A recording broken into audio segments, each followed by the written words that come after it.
ડાકોરમાં ભવ્ય રીતે ફાંગડોત્સવ ઉજવવામાં આવ્યો। ભગવાન રણછોડના દર્શન માટે લાખો ભક્તો પહોંચ્યા હતા। ડભોઈ ધારાસભ્ય શૈલેષ સુરતા પણ ડાકોર પહોંચ્યા। રણછોડજીના ચરણોમાં શીશ ઝુકાવી પ્રાર્થના કરી પ્રજાની સુખાકારી માટે પ્રાર્થના કરી હતી। કિન્નર સમાજ પણ રણછોડજીના દર્શને પહોંચ્યો હતો। ભક્તોની મનોકામના પૂર્ણ થાય તેવી પ્રાર્થના કરી।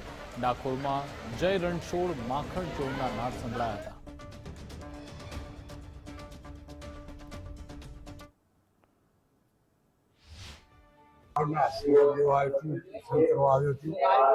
ઘણા વખતથી અમારા મિત્રોની બાધાઓ પણ હતી, ચૂંટણી વખતની જે બાધાઓ હતી બાધાઓ પણ પૂરી કરવાની હતી। અને ખરેખર તો મારા નાના એટલે દાદાજી બાદરપુરમાં રણછોડજી મંદિરના મુખ્યાજી હતા, એટલે રણછોડજી સાથે એ અલગ નાતો જોડાયેલો છે। આજે અહીંયા દર્શન કરીને ધન્યતા અનુભવું છું। અમે આજે રણછોડરાયના ત્યાં દર્શન કરવા આવ્યા છીએ। બહુ સરસ લાગ્યું, બહુ મજા આવી અમને।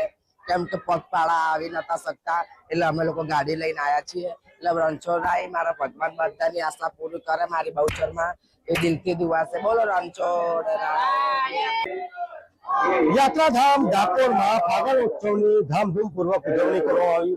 રાજ્યના નાયબ મુખ્યમંત્રી હર્ષભાઈ સંઘવી પણ મંગળા આરતીમાં પધાર્યા હતા। ત્યારબાદ કહી શકાય કે જે મંદિરના દ્વાર ખુલ્યા હતા ત્યારથી ભક્તોનો અવિરત પ્રવાહ અત્યારે ડાકોર રણછોડજી મંદિરમાં સતત દેખાઈ રહ્યો છે। અત્યારે જો વાત કરવામાં આવે તો ડાકોર મંદિરમાં ભક્તોની ભીડ લાંબા સમયથી દેખવામાં આવી રહી છે। અત્યારે બપોરના 2 કલાકે આ મંદિર ગ્રહણના કારણે બંધ કરવામાં આવશે અને આવતીકાલે વહેલી સવારે રાબેતા મુજબ આ મંદિર 7:15 મંગળા આરતીથી ખોલવામાં આવશે અને દર્શન કરવાનો લાભ ભક્તો તે બાદ જ લઈ શકશે। પરંતુ અત્યારે બપોરના 2 કલાકે ડાકોર મંદિર બંધ કરવામાં આવશે। તે બાદ સમગ્ર જે મંદિર પરિસર છે તેને ધોવામાં આવશે અને સાફ સફાઈ બાદ મંદિરને આવતીકાલે એટલે કે આવતીકાલે વહેલી સવારે જ ભક્તો માટે ખુલ્લું મૂકવામાં આવશે।